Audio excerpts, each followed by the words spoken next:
Hi, my name is Katie, and this video will be featuring a new report to select from our collection of sales reports, the Sales Summary by Payment Method Report.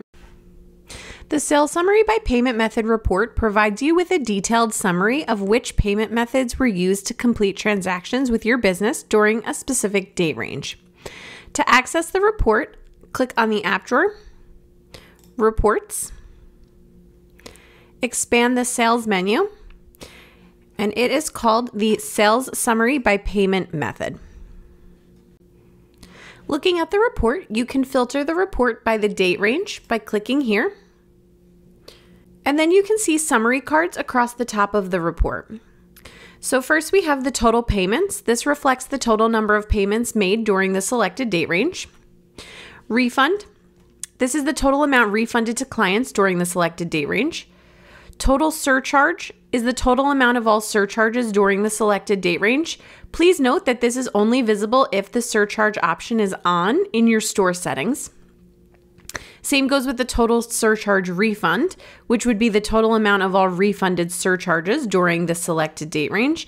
And finally, your total net sales is the sum of all values in the total net sales column. Now moving across the report, we can see different column headings. So the first is payment method.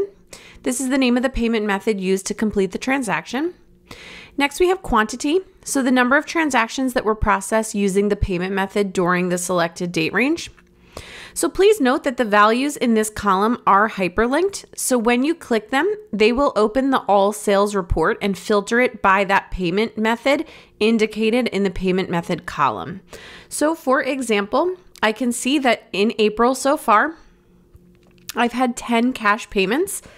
If I click on this 10, it opens up a new tab where I am looking at now the all sales report with those cash payments, and I can see them listed out here.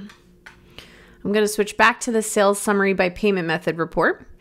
The next column we have is the subtotal. So this is the sum of all transactions made using the payment method during that selected date range. This is excluding discounts, taxes, tips, and surcharges.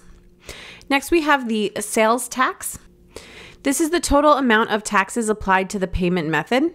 If there is only one type of tax set up in your store settings, this column will be named after the tax you have created. So for example, here we have sales tax. If you have 2 or more taxes set up in your store settings, this column will appear as total taxes. The next column we have here is refunds. This is the total value of refunds issued using the payment method during the selected date range. Next, we have the total net sales, the total value of sales made during the payment method before taxes, surcharges, and tips, but after any applied discounts during the selected date range. Then we have the total amount. This is the total sales amount for this payment method, including taxes during the selected date range. And then again, we have surcharges and surcharge refund. In order for these columns to show up, you do have to have the surcharge option on in your store settings.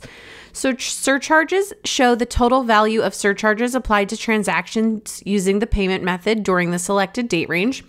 And the surcharge refund is the total value of refunds issued on surcharges using the payment method during that date range. Finally, you can filter the report using advanced filters. So to open my advanced filters, I'm going to click on this filter button where we can see the different filters available. So first we have the payment method filter. This is where you can filter the report by the specified payment methods.